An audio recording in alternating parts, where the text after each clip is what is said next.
ஒரு ட்ரெடிஷ்னலான ரெசிபி தான் கச்சாயம். அது எப்படி செய்றதுன்னு பார்த்துருவோங்களா? ஒரு 3 வாழைப்பழம், நாட்டுப்பழம் அத நல்லா நசுக்கி விட்டுட்டு, 1 குழிக்கரண்டி அளவுக்கு நம்ம எதுல மாவு அளக்க போறோமோ, அதில 1 கரண்டி அளவுக்கு நான் 1 கப் அளவுக்குன்னு சேர்த்துருக்கேன். 3 குழிக்கரண்டி கோதுமை மாவு சேர்க்கிறேன்.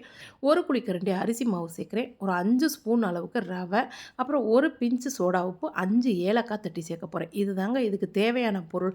இப்ப இதில நீங்க வந்து இனிப்பு வந்து நான் ரொம்ப கம்மியா சேர்த்துருக்கேன். நீங்க 2ஆவது சேர்த்துக்கலாம். தேங்காய் அது மாரி 1 மூடி அளவுக்கு நான் துருவி சேர்க்கிறேன். நீங்கள் ஒரு தேங்காய் வேணாலும் சேர்த்துக்கலாம். நம்ம ஒரு தேங்காய் சேர்க்கலாம், இல்லைன்னா அரை மூடி சேர்க்கலாங்க. எவ்வளோனாலும் சரி, தேங்காய் நிறையா சேர்த்திங்கன்னா நல்லா தான் இருக்கும்.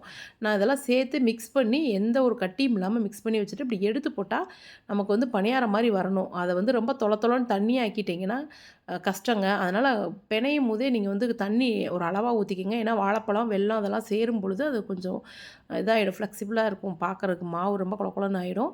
நீங்கள் தேவைன்னா ரொம்ப கொல கொலன்னு ஆயிடுச்சுன்னா திரும்ப கொஞ்சம் கோதுமை மாவு கூட சேர்த்துக்கலாம். இது மைதாவிலையும் நிறைய பேர் செய்வாங்க. பட் மைதாவோட கோதுமை ஹெல்த்தினால நான் அதை தான் சேர்த்துருக்கேன். பசங்களுக்கு இனிப்பு வேணும்னா இந்த மாதிரி ட்ரெடிஷ்னலாக வீட்டில் செஞ்சு கொடுத்தா ரொம்ப நல்லதுன்னு சொல்லிட்டு இப்படி செஞ்சு கொடுக்கிறது. பொதுவாக வந்து எங்கள் வீட்டில் ஸ்வீட் அவ்வளோவா விரும்ப மாட்டோம் யாரும். அதனால தான் நான் வெல்லமுமே கம்மியாக சேர்த்துருக்கேன். ஏன்னா திகட்டாது சாப்பிடும் பொழுது. அதனால் நீங்கள் வேணும்னா இப்போ நான் 1 குழிக்கரண்டி அளவு, அதாவது 1 கப் அளவு சேர்த்துருக்கேன். நீங்கள் 2 கப் அளவுக்கு வெல்லம் சேர்த்துக்கலாம். அப்படி இல்லைன்னா ஒயிட் சுகரும் அதே அளவு சேர்த்துக்கலாம்.